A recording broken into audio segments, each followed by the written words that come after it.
So first things first, i-open natin ang eGov.ph app. Then enter natin yung 6 digits na MPIN na generate natin. Then i-click natin ang National Government Agency or the NGA na icon.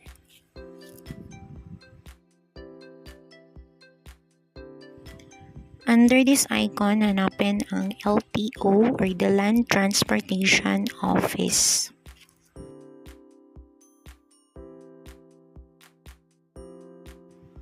And then click Online Driver's License Application.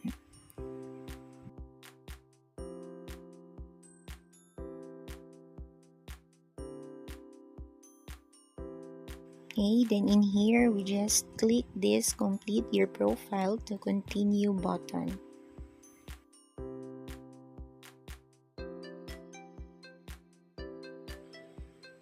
Then in here, basahin lang natin tong important notice in getting the online driver's license application. So, ito yung mga prerequisite for electronic driver's license, yung pagkuha natin ng driver's license online. So, number 1 is i-upload natin ang ating valid ID or yung valid and current driver's license. And then number 2, i-make sure natin yung driver's license natin is not expired. So, ito naman yung prerequisite requirements for renewal of driver's license online. So, first, we have to secure ODEP or the Online Driving Enhancement Program certificate. And then number 2 is the valid medical certificate. So dito mamimili lang tayo ng Online Driving Enhancement Program or the ODEP provider. So yung pinili ko is itong pinakauna.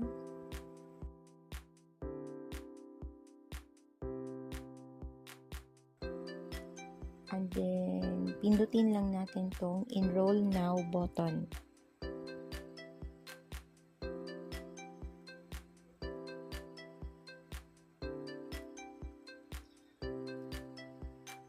Pagkatapos, fill upan lang natin itong mga necessary information, your information, like first name, your last name, and read these important reminders. So, ayan. Fill upan lang natin, like yung gender, yung marital status, yung birth date,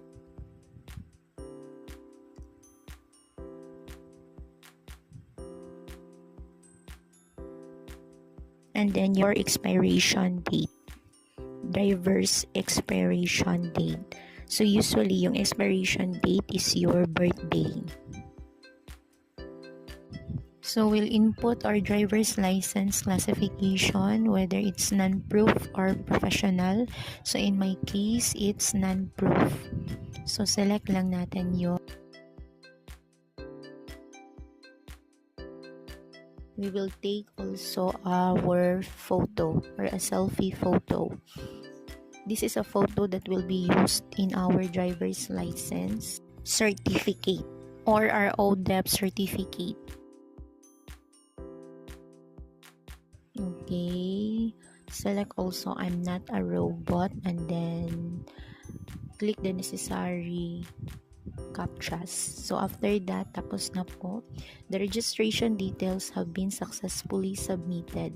So i-check natin yung ating email for the payment details. At kung wala ito sa inbox, i-check natin to sa spam folder. So next step is magbabayad na tayo. Payment for the payment to access the 5-hour ODEP or the Online Driving Enhancement Program. So ayan, ibaba lang natin and then basahin natin maigi yung instructions at click natin tong proceed to payment.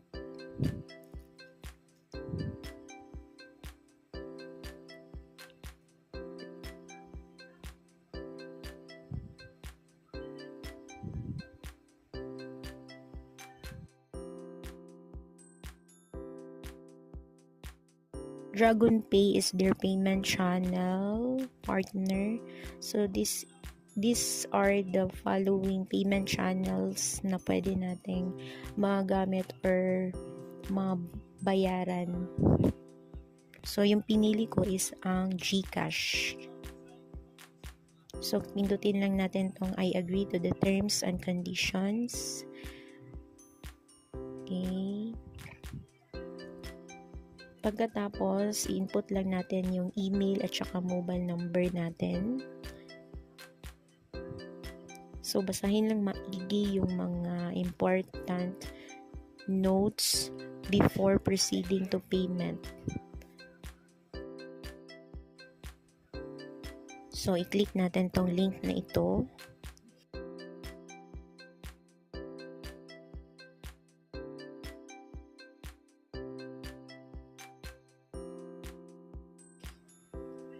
So, ito yung mga important details.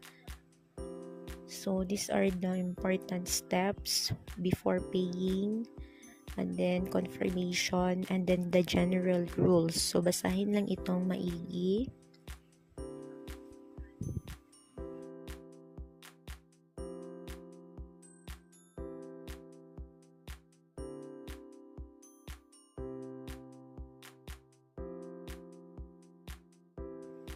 Pagkatapos ay pumunta na tayo sa ating GCash.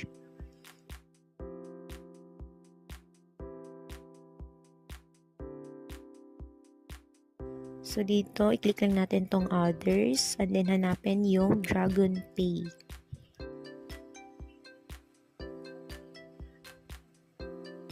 DragonPay. At pagkatapos, i-input lang natin yung mga necessary information like the reference number, our contact number, at ayan. Our payment is successfully paid. So, screenshot lang natin to at i-save for future reference. So, again, dito natin makikita yung reference number na i-input natin once we paid it through GCash or yung napili nating payment facility. At umpisahan na nating panoorin ang 5 hours ODEP or yung Online Driving Enhancement Program. Serious yarn.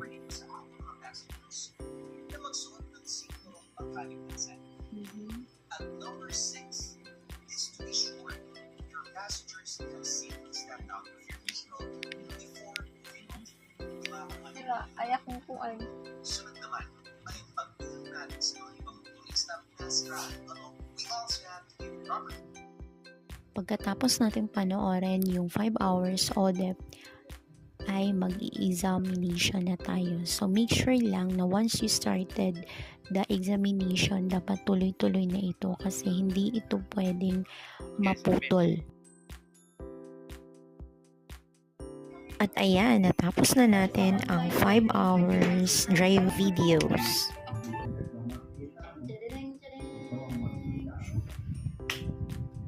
Checkpoint, you successfully completed this phase. Puro green. Puro green ba ya? Ay, mali. Number 3. Sige, sige. Pass. Sarap ang muli. Sige, sige. Oh? Oh? Pass. Number 3 rade oh. Anong sasakyan ang maaaring gumamit ng pangatlong linya? Sige, dapat para sa mga truck at buses. Narak mali. Tama na no?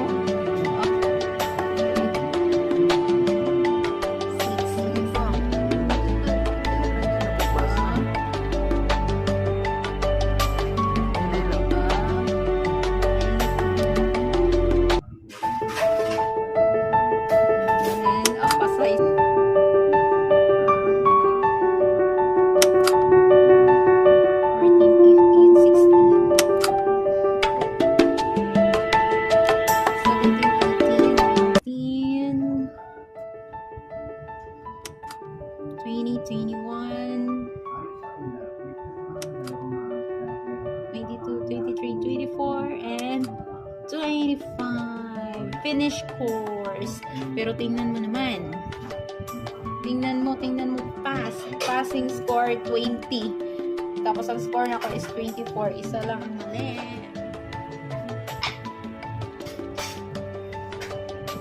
Pero, finish course. Daw. Ano ko dito? Tuunang tapabala yung team. Perfect! First completion.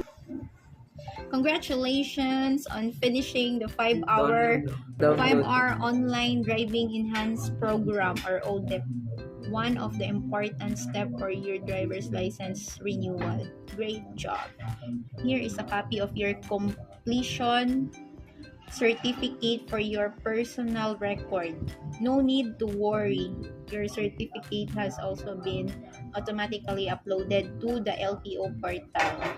Diba? Download daw. Always remember, defensive driving isn't just a skill, it's a responsibility. Click to download. Certificate. Apiyaw. Lainag lang. Uy. Wow. Raday na. At eto na ang aking ODAP certifications. At pagkatapos nating makakuha ng ODAP certificate, ay kukuha naman tayo ng medical certificate. So, para makakuha, mag-login tayo sa ating eGov app at login tayo sa ating LTO account. I-click lang natin ang online driving license application.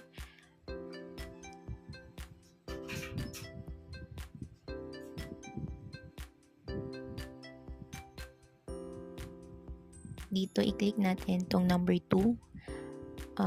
Have a valid medical certificate. So, to get, just click this number 2, click here button. And then dito, marami tayong papipilian ng mga accredited medical clinics. So, sa case ko, itong Edgecom INC yung pinili ko. So, kahit alin dyan sa mga accredited clinic, i-click mo lang. So, once na may napili ka na, i-schedule mo lang yung kung kailan mo gustong magkuha ng medical certificate. So, scheduling. So, pipili ka lang dito. Pipili ka ng dates. I-fill up mo yung mga necessary information. And then, once you schedule, so you will pay. So, payment amount is 745.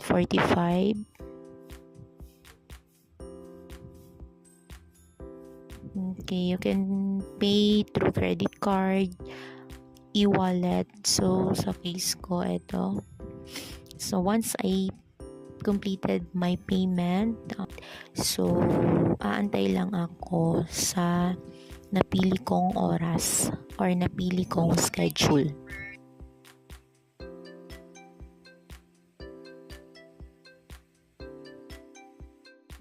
Online driver's license renewal. So, we will wait for 10 minutes before our scheduled examination. So, I am scheduled for now October 13th and 30th. So, inaantay pa natin si Doc na mag-online. Ayan, meron tayong kasing examination test like hearing test.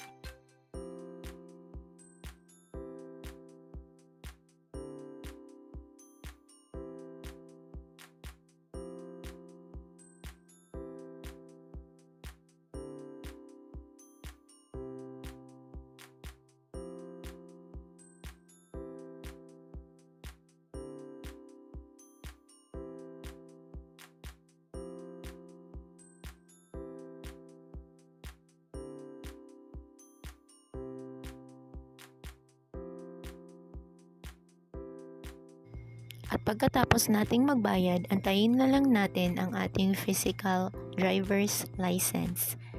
At ayan, tapos na!